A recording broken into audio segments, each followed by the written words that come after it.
Hello, English 101. I just want to go over introductions with you. I have a PowerPoint which covers some important ideas about your introduction for Modular 5. You're having to, that's what you're working on now. So I definitely recommend that you do the read, watch, listen also, because that goes over some really pertinent information and very helpful as well. But so this is in addition to that. So let me share my screen and hopefully it's up here. There it is. Okay. And again, I'll post this up on Canvas as well.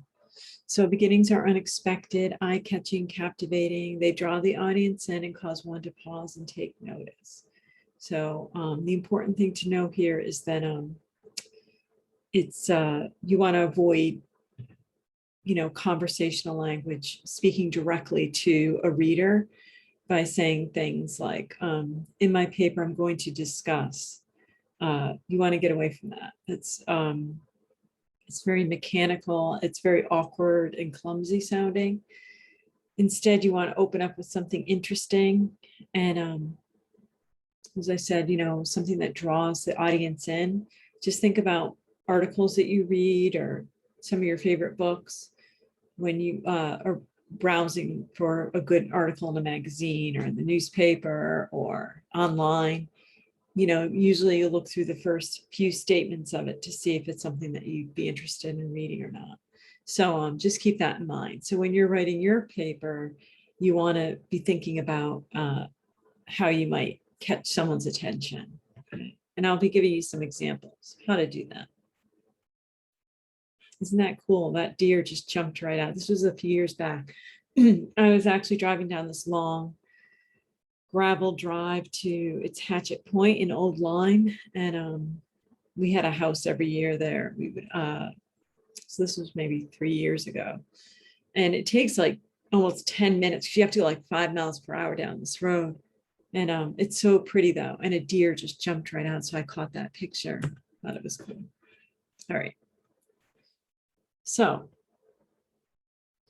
just think of it this way. I like to have these images here just to give you an idea of kind of, for those that are very visual, then it just helps you to understand the point I'm trying to make.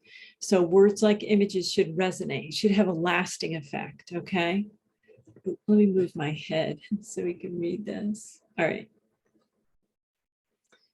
When there is the right word choice, the right presentation, the foundation is set, and the rest of the essay flows like a brook, easy and unencumbered.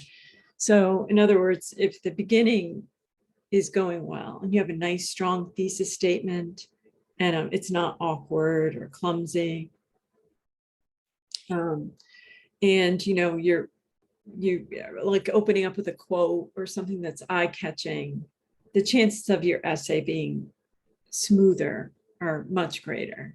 That's not to say that there could be some awkward areas as we go along, but the introduction really is the foundation. So if there's no thesis statement, it's not clear what you're going to be arguing, then there's going to be some trouble there with the rest of the essay. Okay, I thought that artwork is from my son from, geez, it's a long time ago, but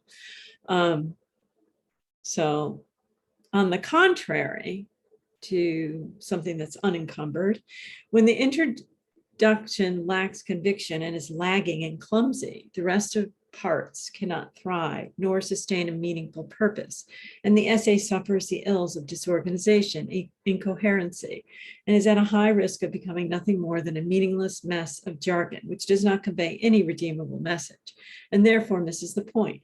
The reader is always your fan from the beginning, trusts you upon first glance, hangs on the first sentence. Those first words are paramount, but you leave the reader in the dust, wondering what you might have wanted to say, what on earth it could have been that you tried to convey. Worse, oftentimes, it is almost salvageable, and there are hints of a topic, a powerful argument, yet it is obscured or beyond the reader's grasp. Continue to slide. Oh, forgot what I wrote there. Continue to slide 3 and you will find examples of what to avoid. All right, so this is what you would avoid. This, you don't want to have something like this that just rambles on and on and on in your introduction either, and just doesn't, the meaning is lost in just this sort of stream of consciousness or free flow of ideas or long meandering sentences that don't seem to end. And even worse, that don't end and then end up not making any sense. So you want to be very clear and succinct in your introduction. So let's go to slide 3. I put a lot of issues here that you can look at to fix. So here are some things you would not want to do. So something to the effect of, the media is not always good. And you might be saying, what's wrong with that? That sounds fine. But what you want to get away from is using just kind of those bland, vague sort of words like good. If something's not good, I don't know what you mean by that. If I'm talking with you about a movie and it's casual conversation and you say, it's not good, don't go see it. I get it. But when you're talking about in a more formal discussion of your topic, then you need to be very specific, especially in the introduction. So the next one. So there are positives to social media, but the negatives outweigh the positives. Okay. Trying to figure out what I did here. There are positives to social media. I mean, I think that's fine. I might have to redo this because I feel like I'm not prepared here. Because I did this PowerPoint a while back, so I'm trying to think of what I was thinking here.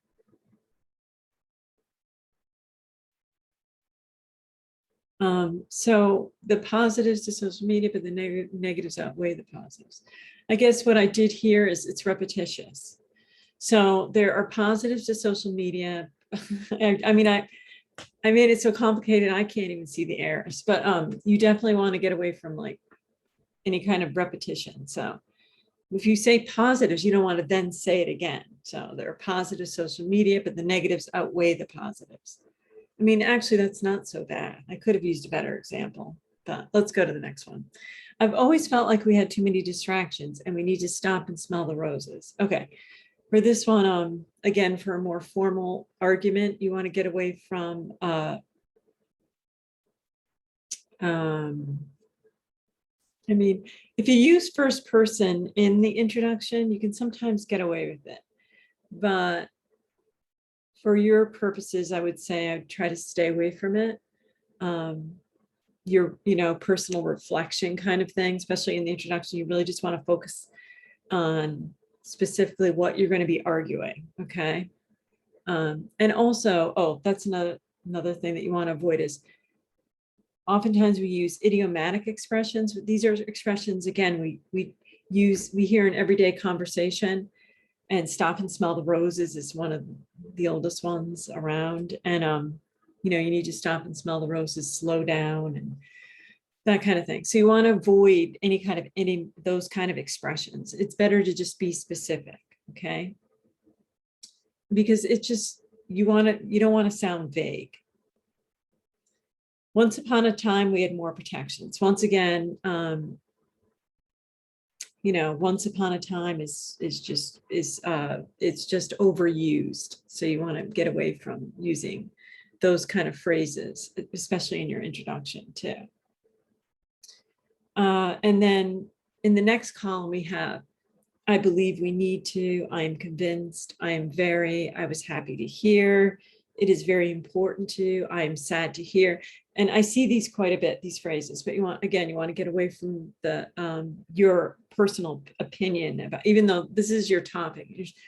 And I've really tried to emphasize how important it is to be, very passionate about what the topic that you chose, and But you still want to, in this particular essay, you're not using the first person. So you wouldn't be saying how you're feeling about things. Okay. And I see this a lot. So that's why I'm bringing it to your attention. I believe we need to, I'm convinced.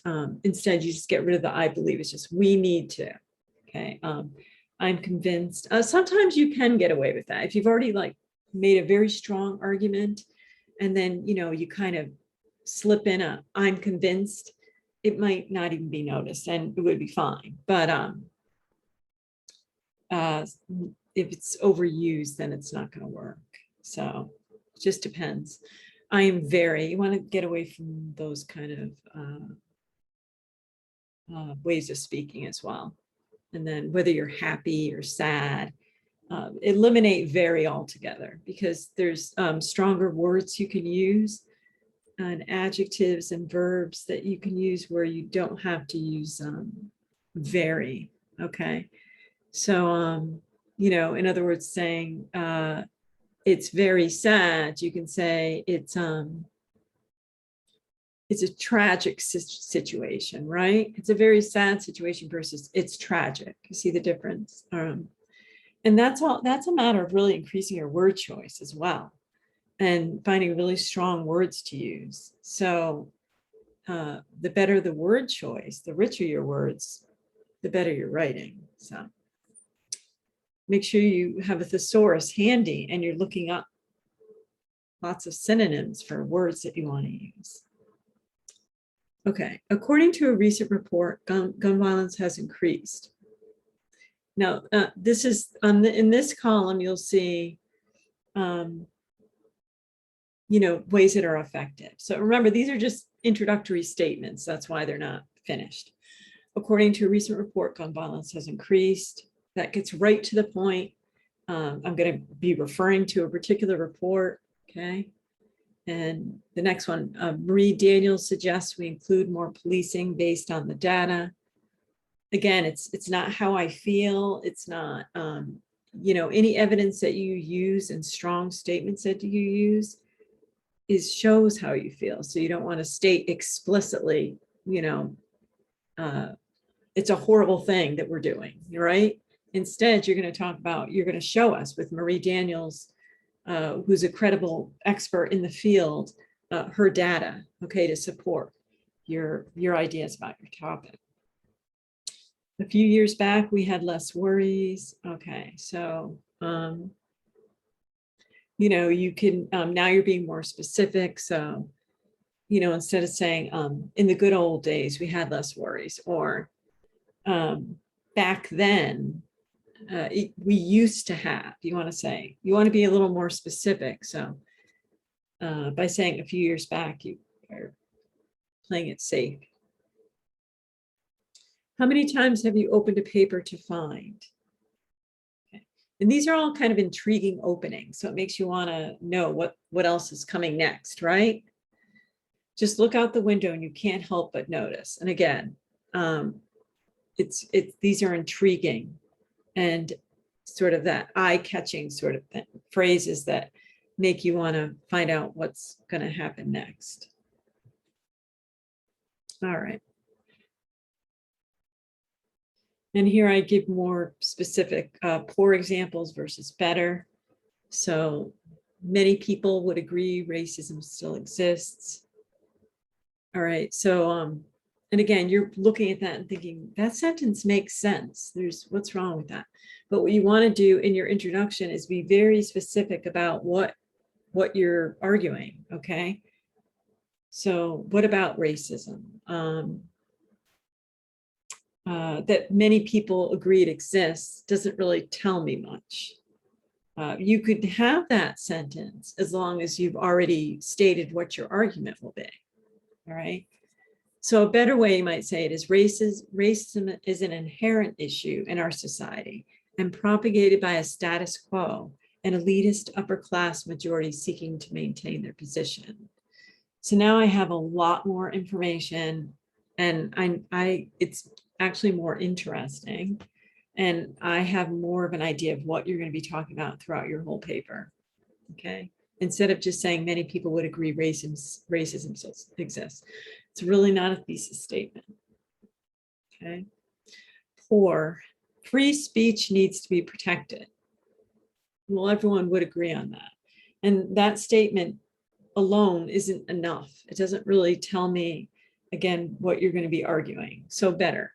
First Amendment rights are oftentimes violated when we attempt to apply a politically correct rule to a person's speech. So now I have more of an idea of what you're going to be talking about. Okay, what free speech means, what the problem is, you know, when is it violated?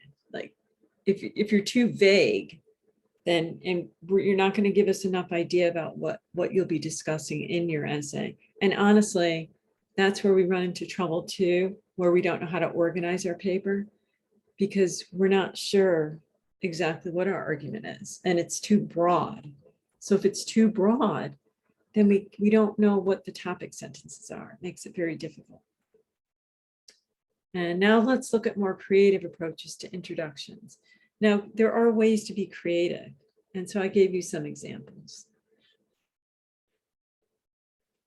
So the topic, I have the topic street smart versus book smart.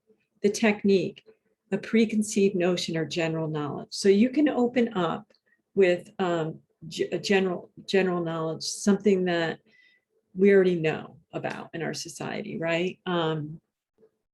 And this happens to be street based on an essay dealing with street smart versus book smart. Okay. This comes from Gerald Groff's excerpt from They Say, I Say. It's probably not a book unless you're forced to read it that you would read. But he does have some really interesting things to say in there. So everyone knows some young person who is impressively street smart, but does poorly in school. What a waste, we think, that one who is so intelligent about so many things in life seems unable to apply that intelligence to academic work.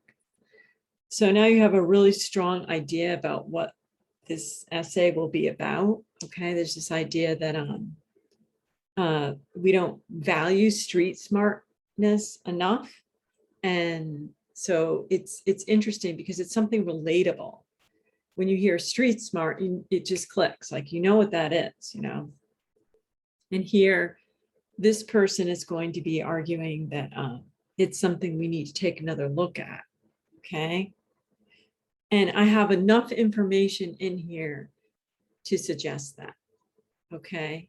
I talk about doing poorly in school. I know that's going to be discussed. That's going to be very interesting, right? Someone who's really street smart sometimes doesn't get all A's, doesn't do that well in school, and it's very surprising and frustrating for teachers. And then what a waste, we think. So this is general knowledge. I'm referring to what people say, right? They say, what a waste. One so intelligent about so many things in life seems unable to apply that intelligence to academic work, okay? So you can open up that way. It's sort of like opening with a general knowledge, preconceived notions that people already know. Make sure that you use the right pronouns. It's best to stay away again from I. And so you can say we. And it's just assuming that we, that is a collective we. It's when you're talking about a preconceived notion, that's what you would mean. And this is anecdotal. So you can start with an anecdotal story, something that happened, something kind of, you know, real that happened, but that's intriguing and eye-catching. It makes someone want to read more about it. So say if you're writing about, say, foster care or you know, so you would open up with like maybe a case study where a child was, now you have to be careful with this because you don't want to go, it can't be too long. This is your introduction. So it should only be, you know, like a couple of sentences. You have to be careful. You'll have to condense it. So let's look at this example. In December 16, 2016, Tanya Gersh answered her phone and heard gunshots. Startled, she hung up. Gersh, a real estate agent who lives in Whitefish, Montana, assumed it was a prank call, but the phone rang again. More gunshots. Again, she hung up. Another call. This time she heard a man's voice. This is how we can keep the Holocaust alive, he said. We can bury you without touching you. So this comes from The Making of an American Nazi by Luke O'Brien. He's a reporter for Huffington Post. It was published in The Atlantic. And this is how this particular article opened up, okay? So this is very creative, and honestly, if you can get away with it, that's excellent. But it takes, I don't know, I think it might take a little more expertise. But if you can come up with like something that's intriguing like that, and suspenseful even, and and then get into then what you would do if you did it this way, then we already have an idea of what you're going to talk about, but then you would still have to state very clearly what your thesis statement would be. So that would come after this. So that's important. You can't just leave it at that and then go on to the next paragraph. You still would have to follow that up with the thesis statement. You can start with current trend or general knowledge. So this is about technology. This is from the New York Times. Ivory Tower can't keep ignoring tech. These days, big data, artificial intelligence, and move my head again. And the tech platforms that put them to work have huge influence and power. Algorithms choose the information we see when we go online, the jobs we get, the colleges to which we're admitted, the credit cards and insurance we're issued. It goes without saying that when computers are making decisions, a lot can go wrong. All right, so this, what she does is she gives us, O'Neill gives us just, again, relatable information. We already know these things about, maybe we didn't know so much about the algorithms, but a lot of people already do know that. Like they can actually, they know what you're shopping for. So it's called data mining, actually. So whenever you go onto the computer, whatever you're typing in is being recorded and I don't want to say tracked, but you might see advertisements that are related to something you were looking up, that week. It's kind of weird. But of course, this has to do with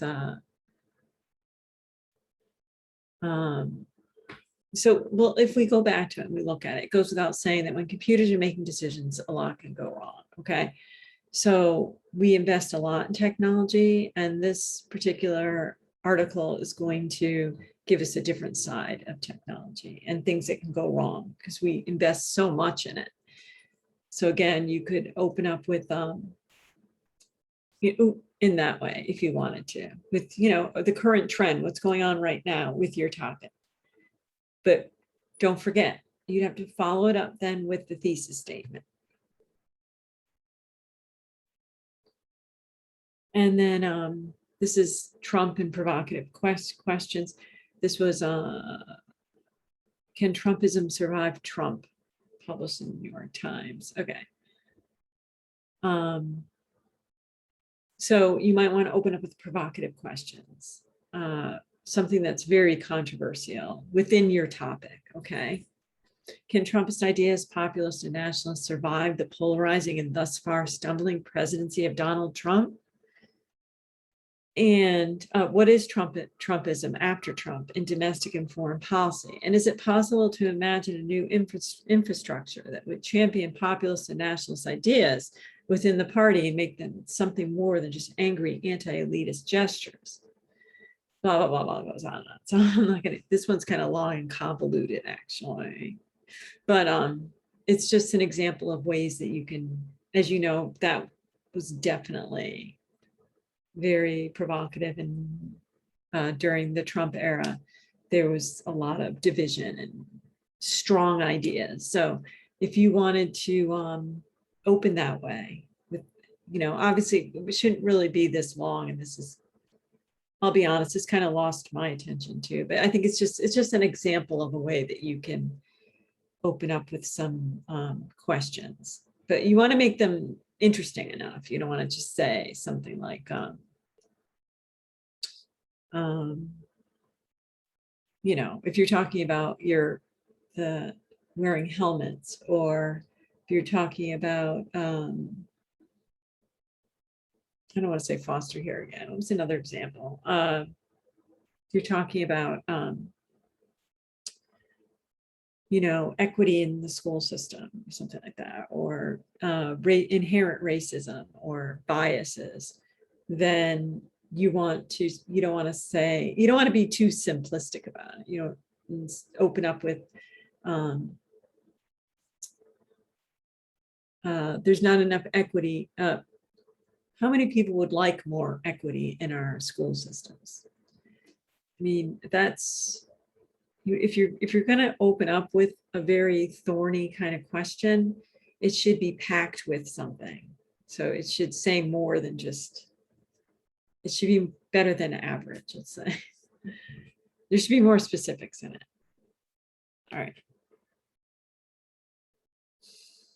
You can start off with using some evidence of your topic. So comes from, this is again, the New York Times. 2 dozen African girls dead at sea. So sometimes it's really powerful when you open up with like some data.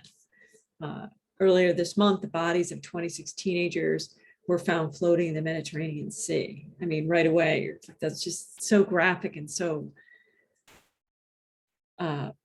horrific, you know. The corpses were sent to Salerno, Italy, where autopsies are being conducted to determine the details of their deaths. The girls were probably victims of sex trafficking, originally picked up in southern Nigeria, held in Libya, and then sent to Italian shores in dinghies. Aid workers suspect that, like many African girls trafficked before them, they were tortured and raped. It's so horrible to even read it.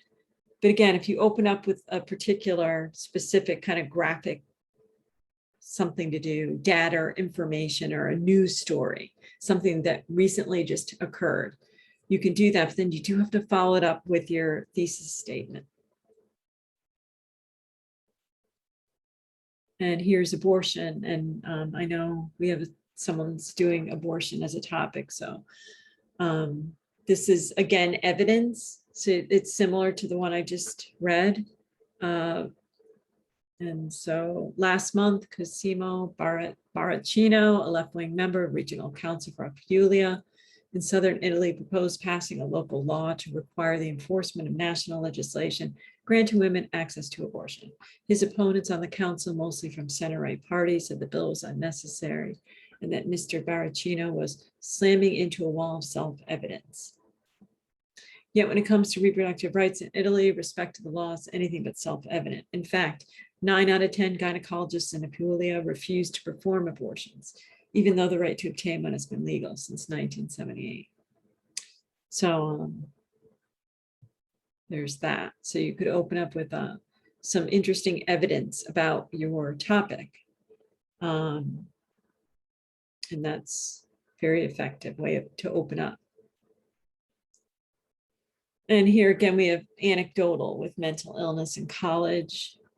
And the title of this one is, Should Suicidal Students Be Forced to Leave Campus? And this is going on now. So on a Saturday night in the winter of 2012, WP, a freshman at Princeton, was alone in his dorm room and couldn't stop crying. He just had a conversation with his girlfriend that made him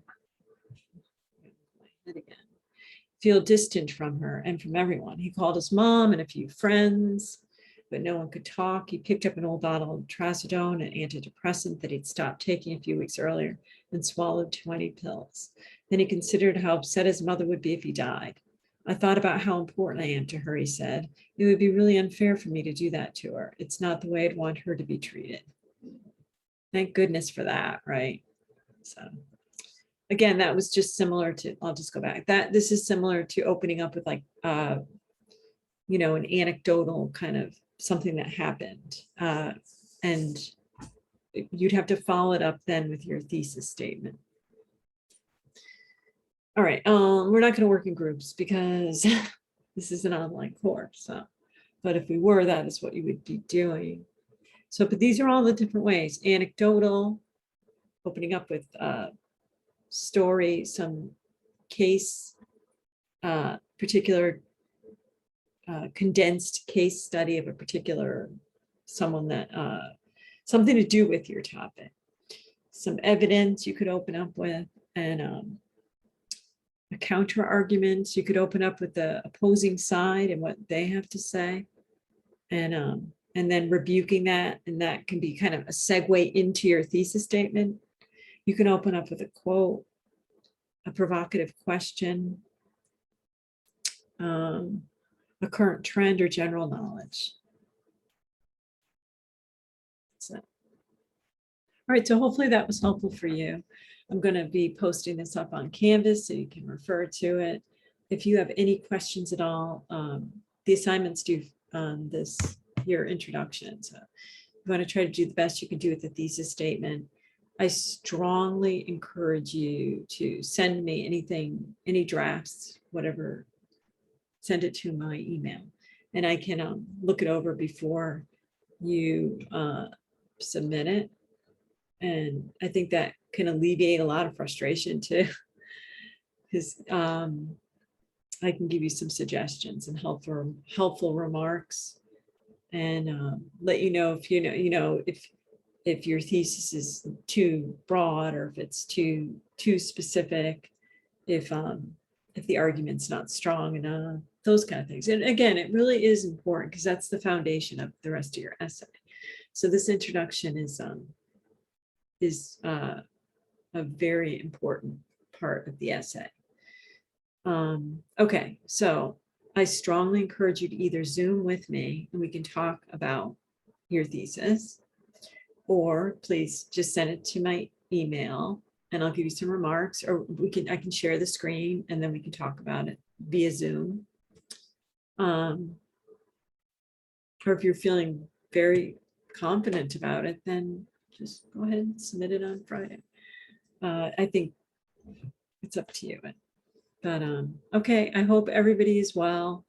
And I'm enjoying reading the discussion thread. I'm going to be jumping back on there probably tonight and reading some more. And any questions at all, please email me. And if you want to meet via Zoom, and I have before, and it's very effective just to have a quick conference and discuss some ideas or something that's an assignment maybe that you're confused about. All righty, have a nice night. Take care.